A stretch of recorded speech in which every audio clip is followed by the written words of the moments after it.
Hey, just want to let you know this bus is kind of crowded. If I get up and leave, it's only because a better spot's open up. So don't take any offense. Oh, no, it's okay. It's fine. You can stay here. Oh, my name's Joey. What's yours? Oh, it's Susanna. Oh, and don't sing any songs about my name, please. Okay, I promise I won't sing about it. Okay, good. Because it's really annoying when people do that.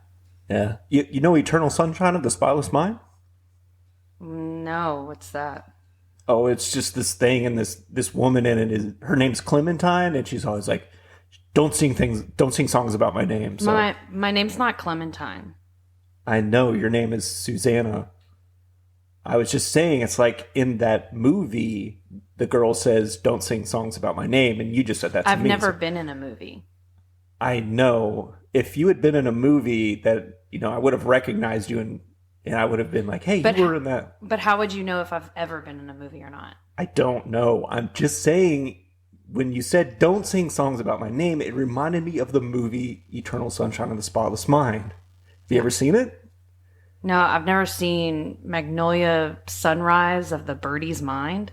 You haven't seen it? You haven't seen it. No way.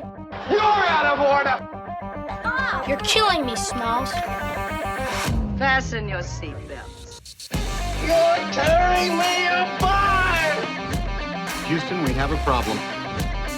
What we've got here is failure.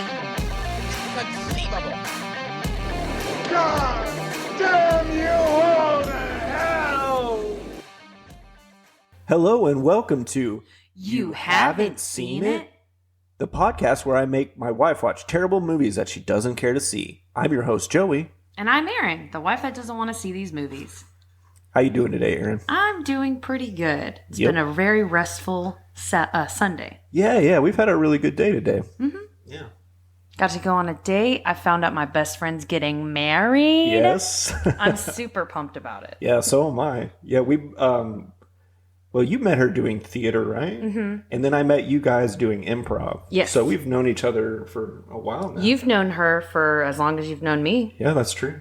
And I've known her since maybe 2008. Uh-huh. Maybe 2009. I don't know. So yeah. a while. Yeah, but we're both real happy for the couple. They're good people. Mm-hmm. So we had somebody write in and say that they wanted us to check out a movie. And it's called The Beast of War. Do you want to watch the trailer for it? I'll never be your beast of war. Yeah, sure. All right. You haven't seen this? No, I've never seen it. I've never heard about it. But anyway, somebody wrote in about it, and they're like, here's a good movie for you to do. So, and if you want to do the same, write into joeyanderinpod at gmail.com and just write to us about movies that you want us to do. And maybe we'll talk about it. Maybe we'll actually do a full episode on it. Mm-hmm. So here's the trailer for that movie.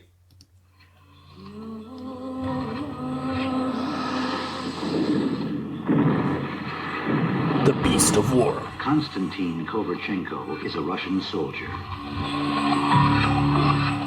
He's fighting a war he does not believe in. Put him under the track. Under a commander he cannot trust.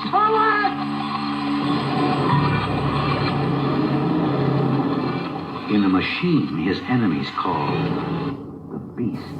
When the old man gets on your back, there's no way to shake him off. He's torn between following orders. Take it now as a traitor. Yeah. And following his conscience. Shut up! This time your insubordination is going to get you a court-martial. So will killing your own men, sir! Hang that rock!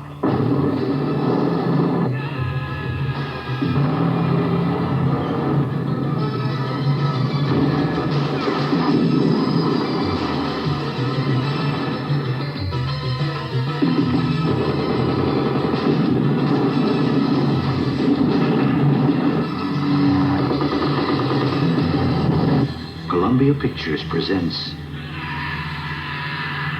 The Beast of War.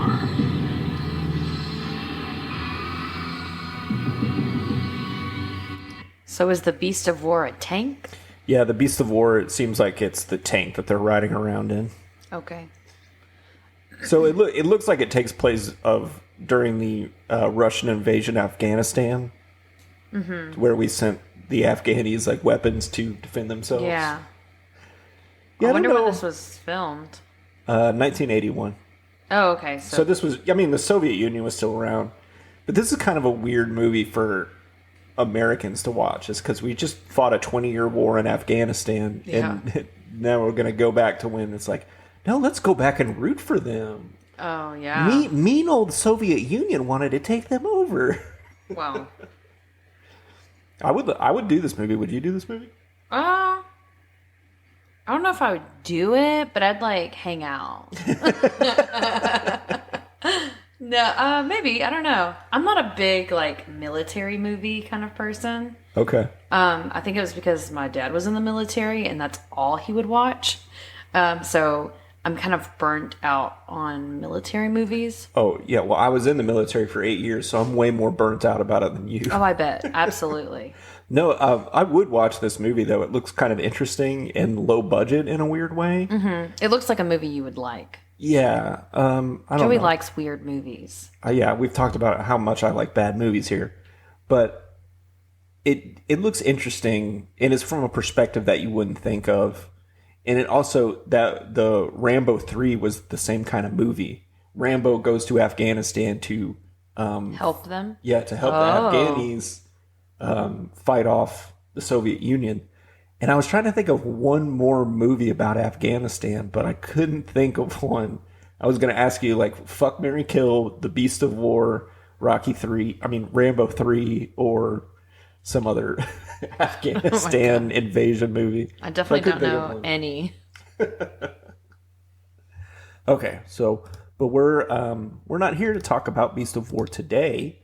Maybe another day. Today we are here to talk about Eternal Sunshine of the Spotless Mind. Aaron, did you know anything about this movie? I had no clue about this movie. Never heard of it.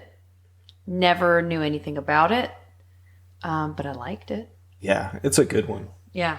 I'm a fan of Charlie Kauffman, who's the writer. Mm-hmm. He wrote the screenplay. He does a lot of really interesting stuff. Yeah. I like Jim Carrey a lot, so. Yeah, Jim Carrey's good. He's being kind of like the opposite of what he was at the time. Oh, yeah. Like, this is the opposite of Ace Ventura and The Mask. Alrighty then. Like, he wasn't that character. He was a normal person. Yeah, he was very meek and, like, introverted. It's a different look for him. For me, this movie came out when I worked at Blockbuster. And it was a pretty big hit. Everybody I worked with at the store really loved it. But I remember I had this one memory of it, and me and my friends have talked about it to this day. One of our customers comes in and goes, "Hey, do you have that movie Magnolia Sunrise on a Birdie's Mind?" And like just completely butchered the title. And yeah, that's a good memory I have from working there. I worked there for 2.5 years. It's some of the best times of my life. So cute. Yeah, our store is now a Panera Bread too. Mm-hmm. We've eaten there. I don't like Panera. It's not great. Yeah. But now we're getting into But I bet it was a territory. great Blockbuster. Yeah, it was a great Blockbuster. It really was. It was kind of in a wealthy neighborhood. There was a lot of like doctors and surgeons who lived there because it was close to the medical center. Weren't you a manager there? Yeah, I eventually became a manager, but like being a shift leader or assistant manager is not really much of anything. It just means like you get full-time hours. Oh, okay. And maybe you get to boss a 19-year-old around or something. Okay, so you didn't know anything about the movie. No. Okay. You wrote down what you thought the movie was going to be about. I did at the very top of the show. And I couldn't wait to find out what it was. So we stopped it just as Frodo discovered the ring. Whenever Frodo, don't wear the ring. Okay, so you're going to look it up now in your book? Yes. I actually, okay. Well, so when we stopped it, I literally told you pause it because I was like, I know what this is about. So I was like, my thought was, Clementine is cheating on her boyfriend with him, and he finds out.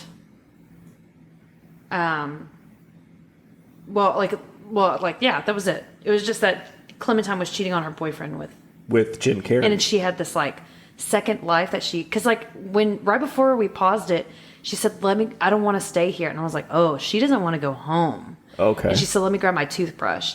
So she went inside to grab it, and then the guy came up, and I was like, pause it. They're dating. Definitely was not what I thought. It was right, but it was not what I thought. Yeah, because they technically were dating. Yeah. But she was trying to get out of it. Right. Because she found out some very interesting stuff. Oh, well, she just recently found it. Well, I think we should say, if you have not seen this movie and you think you want to, please turn this podcast off and go watch it, because we are going to spoil the living shit out of it. Spoiling it like crazy. So after we unpaused it, he started crying in his car, and I was like, oh shit, he found out. Yeah. He found out that she was cheating on Frodo with him, and now he's like super upset. See, this is why I wanted to do this podcast, because since you haven't seen so many movies, I wanted to get the first time perspective of somebody seeing it. I've seen this movie, I don't know, maybe 3 times. Mm-hmm. So I know what it's about. It's fun to see somebody get into a movie for the first time. And you're such a movie virgin. Mm-hmm. Like these movies that people may have heard about their entire lives and never seen. You're just like, I didn't even know it existed. Yeah. But so I thought that's what I thought it was about. I thought it was about her cheating and then like their recovery. And I thought they're good. They're going to get back together in the end, which they do, but it's different. Yes. The end is the beginning. Uh-huh. So. Okay. So this is a movie. The screenplay is by Charlie Kauffman. The story is by Charlie Kauffman, Michael Gondry, and Pierre Bismuth. I don't know the other 2 guys. But Charlie Kauffman is a guy, he's known for writing, like, I guess you could call it surrealism. Have you ever heard of Being John Malkovich? No. I've heard of surrealism. I just can't think of any. Yeah, I mean, I'm not trying to like put him in a box and saying he's a surrealist. A lot of his stuff has a very surreal feel to it. Mm-hmm. He did Adaptation, Synecdoche, New York. I like to say it like that. And he's even written a book called Aunt Kind that I haven't read yet, but I want to. So Erin, she took her for a while to find her notes because she only apparently wrote one note. What is your note? This movie is about Clem being a pathological liar and is leading Joel on when she is with Patrick, which is Frodo. Patrick Frodo. His name is Elijah Wood, by the way. I know. I actually do know his name. Yeah, Elijah Wood, he's one of those actors who's really benefited from looking young for a very long time. I think he's only a couple years older than me. Oh, yeah. Yeah, there's a couple actors in here. Kirsten Dunst is in this. Mm-hmm. There's a lot of really great actors. Yeah, she's really good, but I realized watching this movie, like, I had a crush on her my whole childhood because she was in a ton of movies, but she's like a year older than me. So even when she's like playing a little kid in Interview with a Vampire, it's still an age-appropriate crush because she's like 10 in that movie, and I'm like 10 watching the movie. Yeah. Or I don't remember how old I was when it came out. But then I was reminded of that watching it. And then she was in the Spider-Man movies, which I'm a big Spider-Man fan, so I thought it was so cool. When I found out she was getting cast as Mary Jane, I was like, yeah, that's awesome. Okay, now I know who to hate. I'm just kidding. Now I understand your hatred. You're always talking about how much... I was about to say, wait, I understand your hatred for Hugh Jackman now. I don't have a hatred for Hugh Jackman. I'm joking. Okay, you got me. Yeah, I only wrote one note because I couldn't stop watching it. Yeah, it's a really engaging movie. It's beautiful. It looks really good. It looks amazing. All the memory stuff that was happening was super cool. How they all of the effects that they did to make his memory fade and like change and twist it up. I would say the only parts that were not done well was when he was playing a kid. Yeah. It seemed very out of it. Yeah, but it was I don't know I thought it looked fine. I thought it was supposed to look kind of off like that because it was very dreamlike. Mm-hmm. But I love that part when he's a little kid hiding under the table. Yeah. I think it's funny. It was just compared to the rest of the movie and all of the other memories he had, it was very weird. But I understand why it was weird because the style, she didn't belong there. Yeah, the style didn't match up. Yeah. Yeah. This movie brings up a lot for me because I have really bad stress dreams. Oh, yeah. You know this about me, right? Yeah, we both have stress dreams. I mean, I'm sure a lot of people do, but all 4 years I was in college, and then right after I got out of college, I did freelance videography, and we didn't have any money, but it was just constant stress dreams. Yeah, I remember. All the time. Reoccurring stuff. And they're never about what I'm actually dealing with. It's always like you're stuck in a building and you can't get out of it. You keep getting on the elevator and it just takes you to another floor. I had one where I would get bit by a snake. Yeah. And that I had that one over and over again. An elephant being stuck in my house that I can't get out of the door. All these weird dreams. And I remember I got a regular 9-to-5 job and they just stopped. Yeah. And I was like, I don't know what it's like to live without that. So watching this movie was like, wow, it really reminded me of that a lot. Mm-hmm. Yeah. So what are some of the things that jumped out at you? I love that it was like a memory show, like a memory play. Right. While not being a memory play, but also being a memory play. What do you mean by memory play? So like in theater, a memory play is when it's about someone's life at different moments in their life. Okay. So like it's never necessarily in order. So a good example is, what is that one? It's by Tennessee Williams. He's Cat on a Hot Tin Roof, right? Mm-hmm. There was, Our Town. Okay. I've heard of Our Town. I don't know anything about it.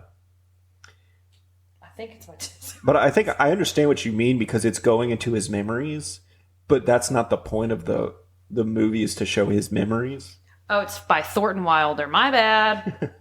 Everyone that does theater is going to be like, you bitch. Hey, I'm really bad with everyone's name, not just... Hey, everybody can get a few things mixed up. Yeah. Give everybody a break. Anyways, but Our Town is about this this couple, or this girl. It's about this one girl. And it's about like moments in her life where she gets married, when she meets this boy, the boy that she marries. And it's just about her memories. Right. So... It was like that, but that was the point of the movie isn't to show his memories. No, exactly. Right. But that's what I'm saying. It's like a memory play without being a memory play, but it's also a memory play because it jumps around in his memories when they're going through his brain, and then at the beginning of the movie, it shows the end of the movie, yes, which is like a memory. Yeah, play. And I wanted to say, like I've said it before on this podcast, but don't make your movie out of order unless you have a good reason. And this movie is a good reason to have it out of order. Mm-hmm.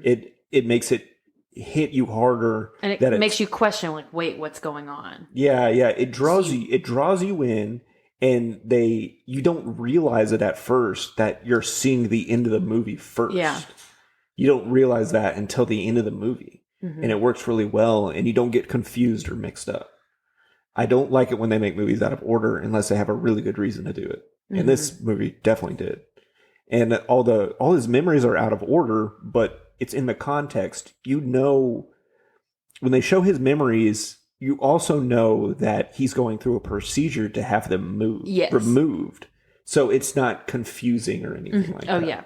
And especially like since it goes from the very end of the movie to the end of their relationship, in their first relationship, to the end of that one.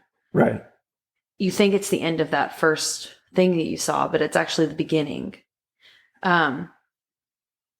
And then once like all of that happens, he sees her at her work, and like I guess they've broken up. They had a fight and they break up, and then he goes to see her and she can't remember him, and he's like, I don't understand how this is possible.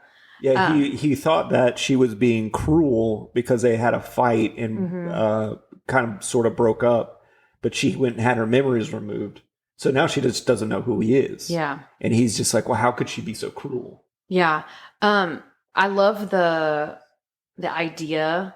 I don't love the idea of removing your memories, but I love I like thinking about like, if someone were to try to remove memories, like there's no way to completely remove a memory because there's so many little nuanced things about people and things.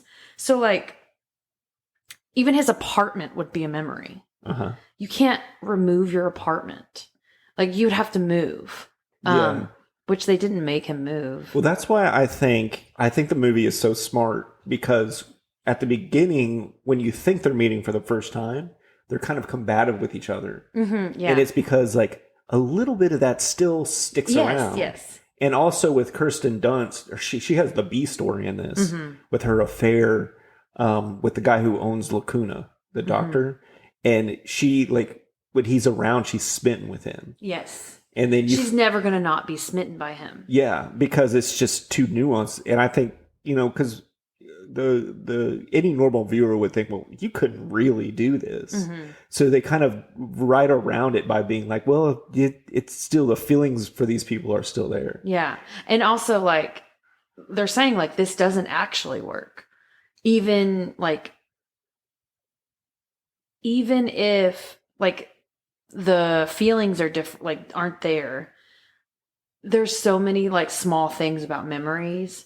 Like, like sometimes you just remember the smell of something. Right. Or you remember like I remember the smell of my grandma. And that will never go away. And everybody knows the smell of their grandma. Yeah. But like I couldn't like take something of my grandma's and be like, hey, you can't get rid of that. Those little nuanced things. And I love how they kind of did that with the beginning.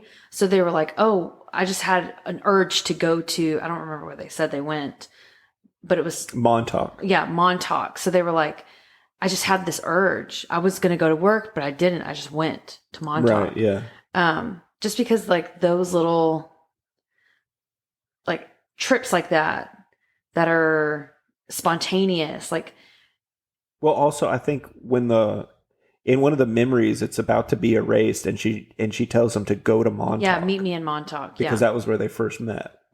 Yeah. But like, when she's kind of like, she's like, I don't understand what's going on. I'm feeling freaked out. Whenever she's talking to Patrick at the end. Right. Yeah. She doesn't understand why she wants to go to Montauk.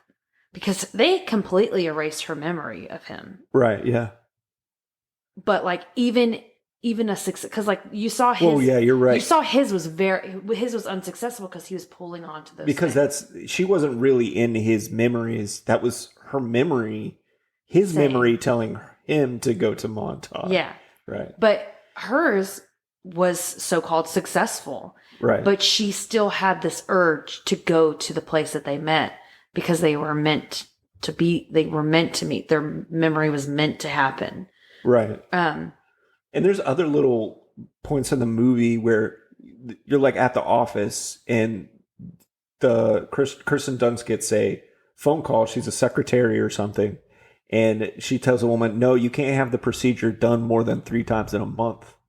It's just, they really make you understand that they don't want to erase people's memories for the right reason. They know that people in relationships get pissed off. Yeah. And they go, fuck you. You know what? I'm going to have you erased from my memory. Yeah. So it's just like in real relationships, when you have people who are like, they have a very contentious relationship, but they're trauma bonded. So they'll break up and then they'll be like, oh, I need that person in my life. I need that, even though it's not good for them. And I think this movie, even though it's so,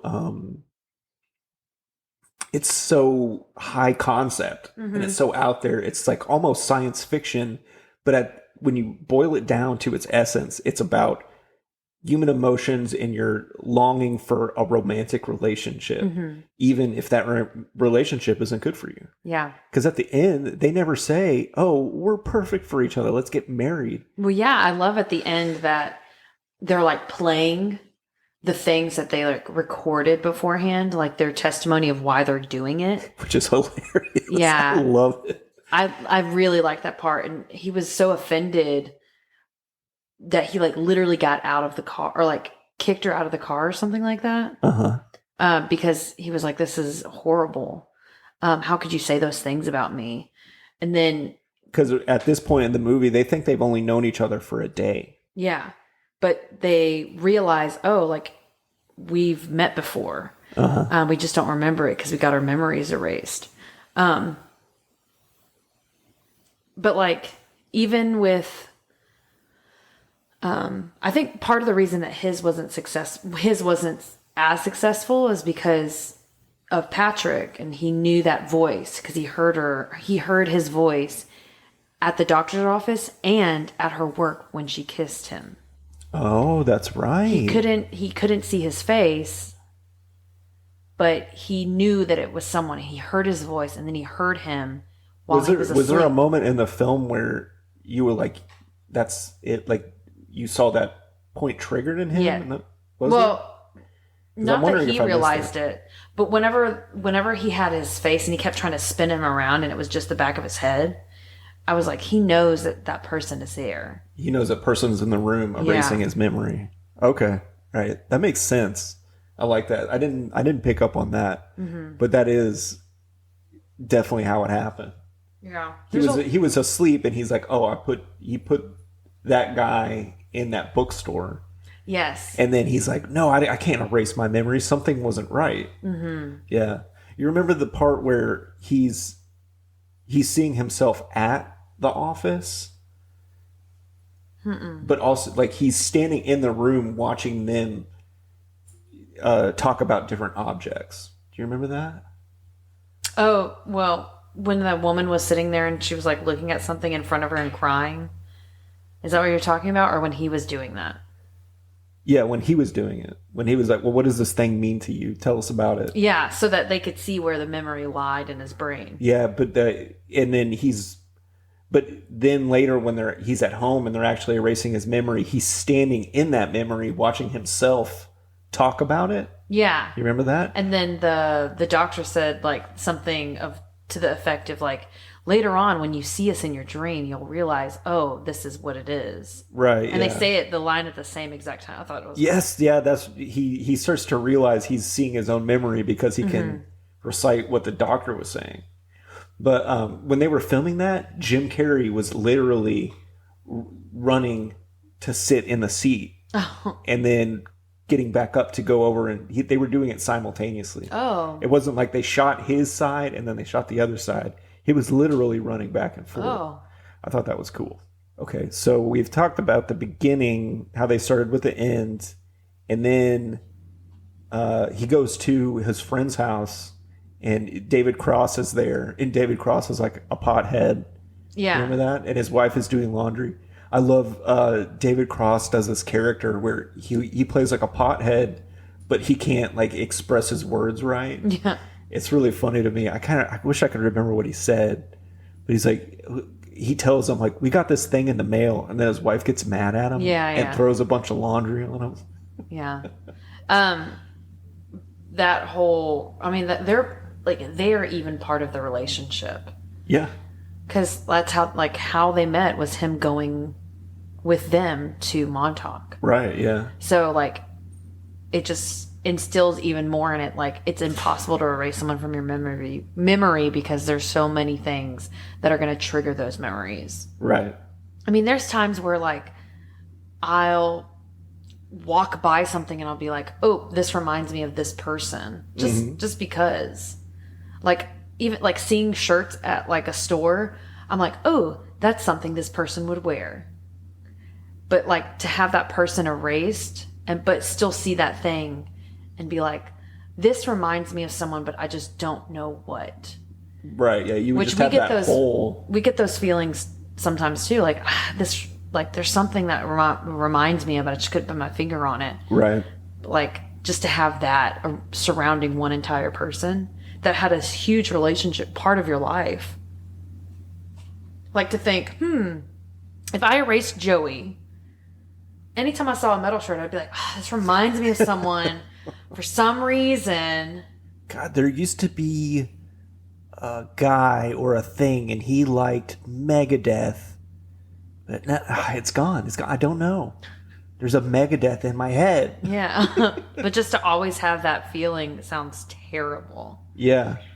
But more on Kristen Dunst's character, like I loved that story arc for her. Mm-hmm. Or I didn't love it for her, but I did love it for her because like at the beginning you can tell like she's infatuated with the doctor. Right, yeah. She's always making eyes at him, and She's also like always praising his work. She's always like, oh, it's so fascinating. And at first you're like, oh, she's really into it, and it's like, no, she likes him. And then when she finds out that she had her memory erased and that she's still working there, like of course that memory is those feelings are gonna always be there. Yeah. Because no matter what, like you like who you like because of that person. Yeah. And so it's never going to stop. If you are still interacting with that person, it's never going to go away. Yeah. But she finds out, and so she takes everyone's files. Right. And puts them in her car, and she sends them out to everyone. So she's sending out the tapes saying, hey, you had your memory erased. Whether you did it intentionally or not, it's not okay. Yeah. It's getting back to what I was saying about how this business doesn't actually care about anybody. They're using like, a bad time in people's life to profit. Yeah. Going through a breakup is really hard. And just imagine if someone's like, hey, I can make it all go away. Yeah. Yeah. But your past relationships, whether they were good or bad, are really important. You learn from them. You learn from them, but also, even if they were bad, like it helps you to understand even your trauma if you have trauma from a past relationship. Oh my God, that's a whole other can of worms. Like if you have this trauma from a relationship and you have it erased, is that trauma going to still always be there? Yeah, exactly. And to think like, oh my God, like maybe I don't know, maybe there was some event that caused me to be so scared of snakes. And, yeah. But like if I erase that, would I still be scared of them? Yeah, that's what I'm saying. It's like just the memory of it. So then if you were in a bad relationship and you have some sort of, let's say, defense mechanism because of a past relationship, but you had that relationship erased, then you go back to try to help yourself get over this defense mechanism. You won't have the original memory or experiences to be able to address it. Right? Like since I was in the Army, I heard just about PTSD all the time. And one of the things that's hard to treat people with PTSD is if they talk about it, they relive it. Right? But you also can't help your PTSD, help you to live a normal life, because you don't really get rid of it if you don't talk about it. Yeah. Right? So you're in this really tricky space. But if you went and erased somebody's trauma that caused them to have PTSD, they'll never be able to get over it. Yeah. Yeah. Oh, I thought about that. This movie can get pretty heady. Yeah. Well, also, like, if you have that trauma, do people with PTSD also have like memory issues about incidents, right? Yeah. Like they don't remember everything. Oh yeah, people with have traumatic things, like their brains will it'll block it out. Yeah, literally block it out. And so thinking like, I wonder if people that do block out memories like that, if they are able to process their trauma and get over it. Yeah, they are. I don't know a lot about it, but I think you would have to go see somebody and to work on your trauma, but it would be a very long-term thing, and they wouldn't just want to make you remember it right away. Mm-hmm. You know, that I don't think the healthy thing to do would just be like, oh, let's try to remember the things that you forgot. It's like your brain shut those out for a real good reason. Yeah. But, you know, I'm not. Yeah, I've had a trauma response like that where, like, it wasn't exactly like a full-on block, but like just the realization of your situation in that moment. Like, do you know what I'm talking about? No. There was this one time we were talking about something that happened in my childhood, and I realized our living situation was way worse than I thought it was. Right. And like literally I just bawled my eyes out because I in that moment as an adult I realized what the situation actually was. Right. And how you did. That's more of like disassociation that you're talking about, I think. I'm talking on here like I'm an actual psychologist or something. A little fancy Dr. Joey. He is not a doctor. He's not impersonating a doctor. That's illegal. I'm very interested in psychology, especially when it relates to crime and trauma. So I just listened to a lot of stuff about it, and I realize I sound like an armchair psychologist now. But what is disassociation? Well, you have something traumatic happen to you, and you can remember it, but you don't have any feelings that go with it, I guess, is a good way to explain it. Mm-hmm. Like, you can't really... I've heard stories of women, or I heard a story of a woman who had... What do you call that? Is it female castration? Genital mutilation? Yeah. I don't know I don't know technical terms for that. Yeah. But she'd been circumcised. Yeah. Female circumcisions when you cut off the clitoris. Yeah, right? It's not really a circumcision. It's you're mutilating somebody's body. But she would tell the story completely deadpan, and she would say like, the reason I don't cry when I tell the story is because I've completely disassociated with it. I can remember every second, but my brain won't let me to have an emotion about it because it's like opening the floodgates. It's so traumatic. Yeah. Yeah.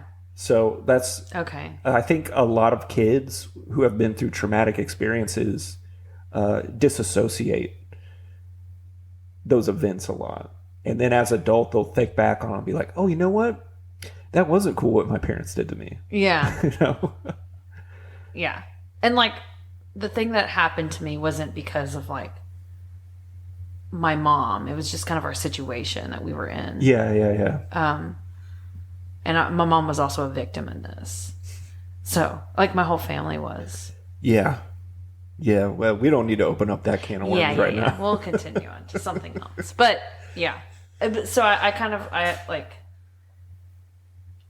her experience, like, being told, like, oh, like, you've done this before. Because, like, his wife comes in to her kissing him. Right. And she goes, you can tell her she can have him. And then she goes, what are you talking about? Like, and she goes, no, tell her the truth. She should know. The wife tells her husband that, and then she's like, I don't know what you're talking about. And then the other guy comes up and is like, hey, you had this done to you too. Right. Yeah, and in that moment too, like Kirsten Dunst, her character is just a very nice person, and there's never a moment in the movie where she yells at anybody. Yeah, she's not a bad person. She just experienced something, and then instead of dealing with it, they just erased her memory. Yeah, but the thing is, when they get caught, she runs out there and she's apologizing to his wife and being like, I'm just a stupid girl and all this. And that's when she says, like, look, you've already had him before. You've had your memory erased. But then she does the stand-up thing of like blowing the whistle on this place. Yeah. Which her character is probably the best character in the film, besides the fact that she wanted to cheat with this guy. But I mean, he should have done the right thing and been like, look, you just can't work here. Yeah, exactly. Like, instead of erasing her memory, just being like, hey, we got to cut this off. That's the most reasonable thing to do. Right. And this also brings up the question of like morality in all of this. Like, is it moral for you to take someone's memories even if they ask you to? Yeah. Because like, it's kind of like... Yeah, I think what we were just talking about with like trauma and stuff like that is it is not ethical to erase somebody's memories. Yeah. Just because they want you to. Mm-hmm. Yeah, that's a good point you bring up. I did not think about that at all. I did not think about ethics when I was watching this movie. But I mean, that's impressive. That's weird to me because I feel like you bring up ethics a lot and things. Oh, yeah. I'm like Chidi from The Good Place. Oh, yeah. Anyways, but it's like the idea of like even if someone asks you to kill them, like that's still illegal for you to kill them. Yeah, it is. So like even if someone asks you to take my memories away, like taking them away seems like wrong. Maybe that's why assisted suicide is so controversial. It's because like just because somebody wants you to take their life, does that mean you should? But we don't. That's another conversation. Oh, yeah. We won't get into now. We were talking about Kirsten Dunst a lot, but Kate Winslet's character, I didn't find likable. Did you? She Clementine? Yeah. No, absolutely. She seemed like a really not great person. Yeah, I don't think she was like a bad person or anything. No, yeah, but not great. She was very obviously the manic pixie dream girl thing. Have you heard about that? Mm-hmm. Somebody coined that term in film. Some film writer. I don't know his name. Yeah, but she was definitely that character with her wild colored hair and her dress, the way she dressed, and her wanting to stay in that house. Yeah, it was somebody's vacation house, and she's like, let's just stay here for the night. Yeah, it's like, I hate you. Yeah. Yeah. I mean, she was that character. Yeah, she was, and she played it well. She was really good at it. She did a good job at it. I like her a lot as an actress. Yeah, she's really great. But I get what you mean. Like, you don't like those types of people. You definitely don't. Me personally? Yeah. Like, I've noticed, like, you don't like those type of people that are like, oh my gosh, let's just do this, and it's like, no. You can't just do things. No, yeah. I mean, maybe those people are kind of fun when you're younger, because I remember being more spontaneous, but now it's like, no, I don't want to just do something. Yeah, just go to Montauk. Or like, it's like saying us, because we live in Houston Beach, and it's like, oh, just go to like Galveston. Yeah, just go to Galveston. We live like 10 minutes away. No, not even. We live way more than 10 minutes. We live like an hour and a half. 45-minute drive. An hour? Hour 45? Yeah. 45 minutes to an hour. Yeah. But yeah, it's not far. Yeah. But like, we don't just take trips to Galveston. No. Yeah, that would be not much to do. That would be the Montauk analog for us. It's definitely Galveston. Well, we also don't like the beach though. So. Yeah, we're not beachy people. Maybe I would go to the beach more if it was cold when we went. Because every time they go to Montauk, it's like winter. Yeah, but also like it like freezes. Which sounds really cool. Like I love the moment where they're like laying on the ice. There were some beautiful pictures. Oh yeah. In this movie, and I think that's really helped tell the story, but also like made it very pleasing to watch. So you didn't want to look away. Right. Yeah. There was some really nice compositions for shots, kind of abstract ones. Like when they're laying on the ice, they're laying kind of crooked and next to a big crack. Yeah. You know, like a big crack that goes multiple ways, and it's not really.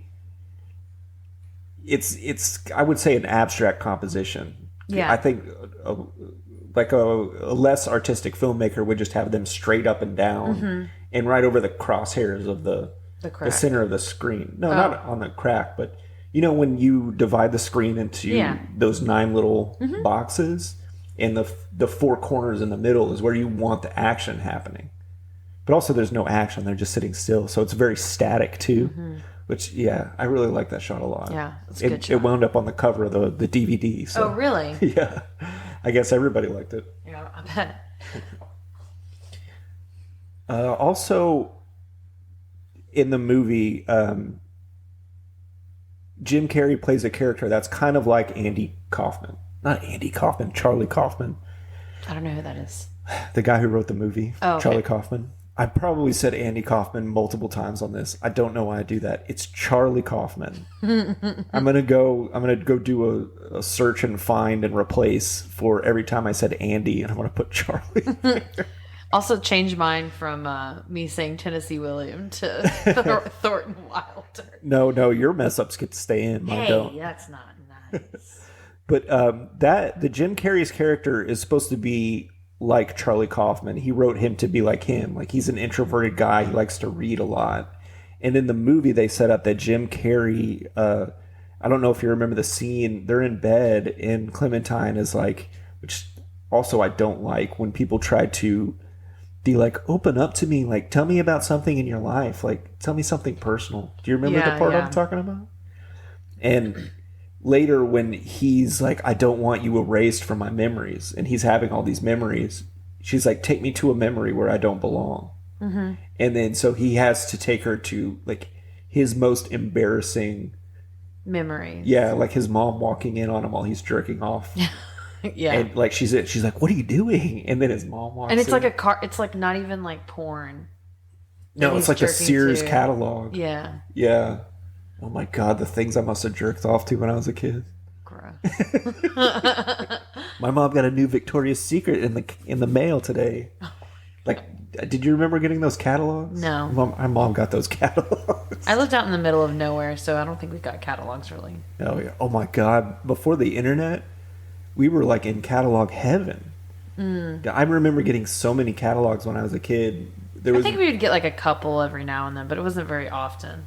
We got the Sears catalog, and we would. My mom would be like, "Pick out some clothes. We'll order it from the Sears catalog." And I remember getting this one called "Things You Never Knew Existed," and it was just full of like dumb crap. Like, I remember one time I bought a book that was a safe, and I was like, "It's a safe book," and I got it, and it was like the shittiest piece of plastic that if somebody wanted something inside of it, they could just smash it. Yeah. But I was a kid, so I fell for all that stuff. But I thought that was interesting. I didn't, the last time, or the first time I saw this movie, I didn't pick up on that, but I feel like the whole character arc for Jim Carrey is he's an introverted guy. He's too polite to say no to things. He doesn't want to talk about his feelings or like his past. And so while he's getting his memory erased, he's like, no, I need to hide you in my most intimate memories, to hide you there. And it's sort of like forcing him to do that against his will. Yeah. You know, did you think about that at all? Or? No, I didn't think about it at all. Oh, No. okay. But that's a cool concept, because he revealed things to her through memory, but like she doesn't actually know any of it. Yeah, but they kind of set up at the end when they're like, oh, she's like, oh, can I go sleep at your place? And they now have the tapes. And he seems like he's more willing to be open and talk about it. Yeah. And not just go along with things, you know? So I thought that this time around, I was like, oh, that's his story arc. That's how he becomes a better person by the end of the movie. And then I don't know, maybe Clementine wasn't meant to have that, but because I don't feel like she was any different at the end of the movie. Did you? Do you think that she changed at all? Well, yeah, because at the end, whenever she goes to his house and he's playing the tape he made, she hears things about herself too, and he says, "I can turn it off." And she says, "Don't." And they just sit there and listen to what he says about her. Right. Yeah, because she's always kind of combative. Right. And I think she personally, as herself, doesn't want to look inward at her flaws either. Yeah, she wants to externalize her her faults. Yeah, that makes a lot of sense. Yeah. The other character that I think has like an interesting story, it's not ethical at all by any means, but Patrick, him Oh, like, he's another great character in this. Yeah, so in the story, Clementine comes in and has Joel erased. And when they're erasing her, Patrick sees her and he says, "Oh, she was so beautiful laying there." And so he was like, "I wanted to have her." So he took the memories that Joel had, like he had a gift for her and some other things, and he decided, "Oh, I'm going to give them to Clementine as my new girlfriend." Right. And I think those just caused her to be like, something's not right up here. And that's what made her realize, like, she was like, because like he says something while they're on the ice that Joel says in his memory. Right, because he's taking the actual memories and using them to make her like him. Yes. Right. Which is very unethical. Extremely unethical.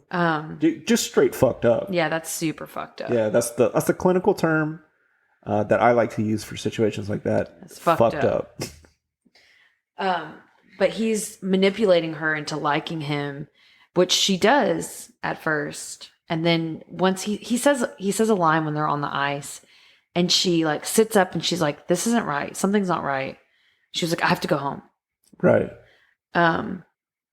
Which that's when she starts having this existential crisis of like, something's wrong with me. I don't know what it is. And she's like freaking out, and he's being very like, "Oh, well, let's figure it out together and let's try to fix it and everything." She's like, "I don't want to be near you." So that's why she runs away at the end. Yeah. Yeah, I like that they go out of the movie goes out of its way to make him look like a piece of shit. Mm-hmm. Like when they're erasing Jim Carrey's memory, and they're actually just making fun of him. Yeah. And he's like, "How did you get a girlfriend?" And all this, and then Kirsten Dunst is going to come over, and he's like, "Maybe you better leave. She doesn't like you." Yeah. Oh, which is another thing. Them hanging out in his house was so funny. Yeah, that was the funniest part of the movie. And I remember thinking, like, yeah, I would be like that too. If I went and like spent 6 hours at someone's house, I'd just be erasing their memory. I'd be like, "Oh, yeah, I'm going to eat their food." Yeah. And I'm going to dance on their bed naked. Yeah. She has been in several movies where she dances naked. Or not naked, but in her her underwear. Yeah. She must be okay with that. Yeah.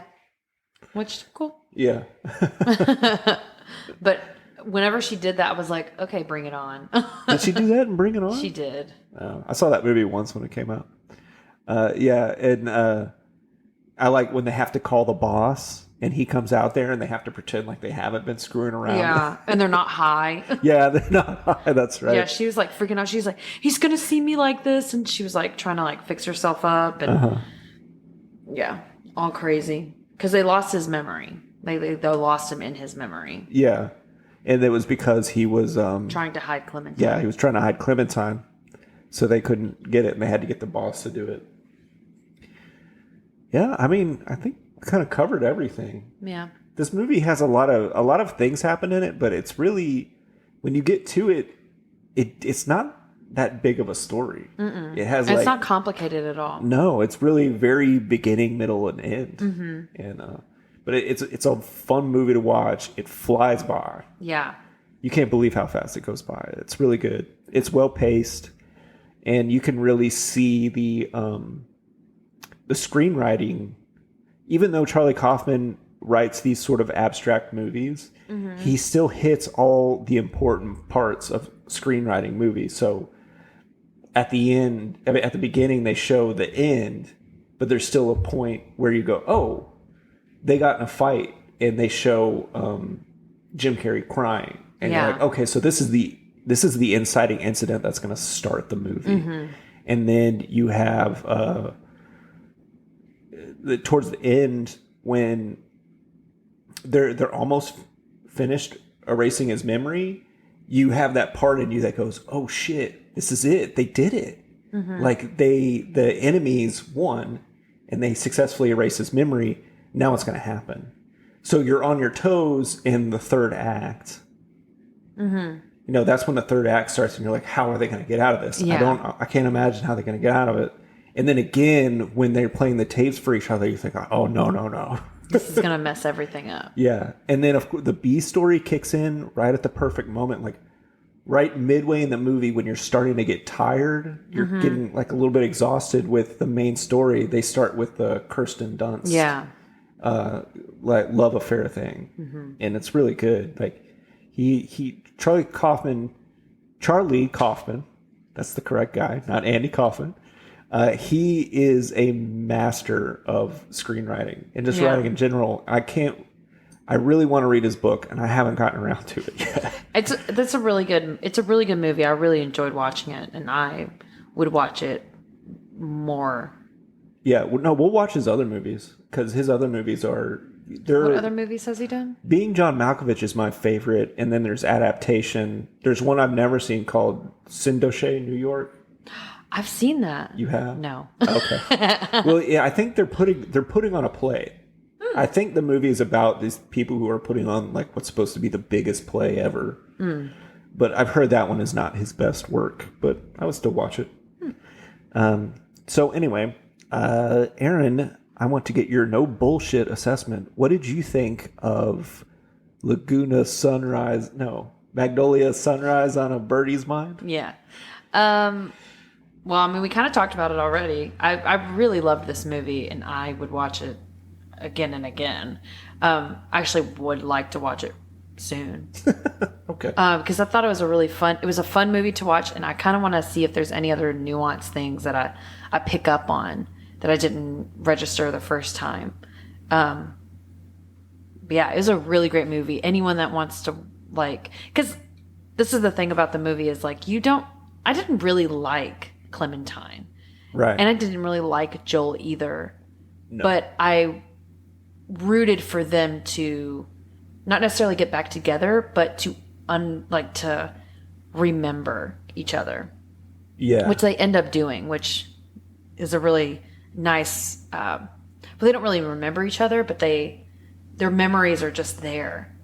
And they can't be completely erased. And so no matter what they do, like they're gonna always come back to each other, which I think is a fun little through line of the show. Yeah, it is true. You don't really seem to care for them that much. It's just like you kind of want to see them overcome their memory loss, or not even their memory loss. It's like you don't really see. I just want them to grow. You didn't see the fight that broke them up and caused them to want to erase each other's You did memories. a little bit. Did you? Yeah, because in his memory, he goes, "This is when I lost you," and right. And she comes in, and she had been out, and he goes, she goes, "What, are you worried that I fucked someone?" And he goes, "No, I'm not worried about that because I know you did." And he calls her a whore. Yeah. Okay, I remember now. But they don't reveal it at the beginning. No. They wait to reveal it till like halfway through. So I guess the movie kind of is like, oh, you want to see this couple get past their hiccup. And then you're happy for them at the end when they do. Yeah. Yeah. Okay, well, that's going to do it for the movie. We have a segment, I think, that Aaron has prepared for me. So we're going to do a little bit of FMK. FMK. I'm going to go grab a beer. I'm going to do this. I'm going to have a drink. And I'm trying to find the characters that I want to do. And I just want to say to people, we were talking about trauma and PTSD earlier. We're all just a bunch of broken toys, and it's totally okay to have trauma and to need help. This is me trying to get a sponsor for what is the now I can't remember that internet therapy thing. Oh, Better Health or something. Yeah, Better. I don't know. Yeah, so if the people over at Better Health, if you want to advertise with us, hey, we're into it. We're into it. We could use some therapy. Boy, could we. Okay, so we're going to play Fuck, Marry, Kill.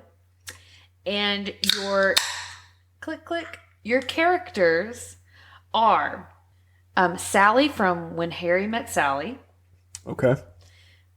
So we're doing characters, not actors. Characters, not actors. She fakes a good orgasm. Is that a good thing? I guess Kristen.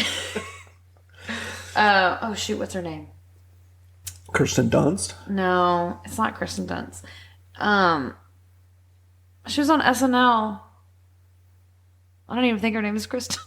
Kristen Wiig? Yes, Kristen Wiig from Bridesmaids. Oh. And Sandra Bullock from Practical Magic. Practical Magic? Is she a witch in that or something? Yes. Well, I don't know what her character is, really. Okay, well then I'll do something else since you don't know that one. The other one is Goldie Hawn's daughter. What's her name? Kate Hudson? Kate Hudson in How to Lose a Guy in 10 Days. Oh, God. Okay. I'm definitely going to kill Kate Hudson. I like Kate Hudson as an actor, but her character in that movie is a journalist trying to enter into a fake relationship. So I'm not about that. Okay. Also, that movie was out when I was at Blockbuster, and I saw the promo for it a million times. And then Meg Ryan as Sally, definitely going to be a fuck, because even if I did a bad job, I'm not going to know.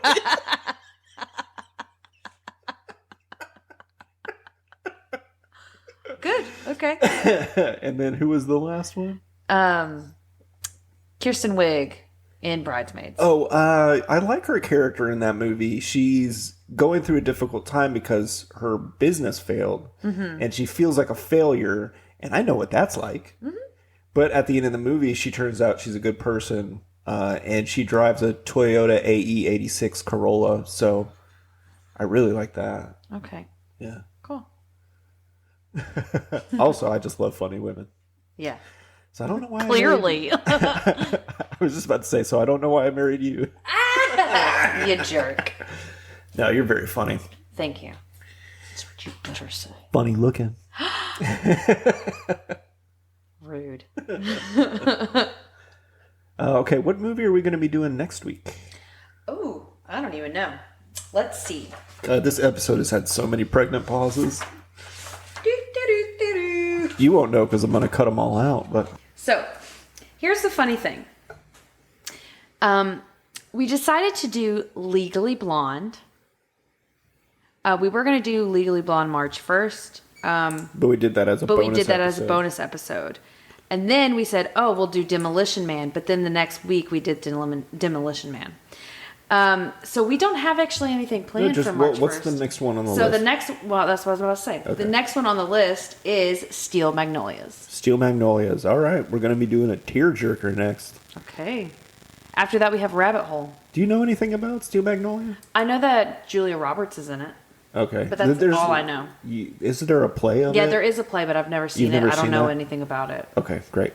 Awesome. Well, thank you guys for joining us. This has been You Haven't Seen It? Bye. Bye, bitch.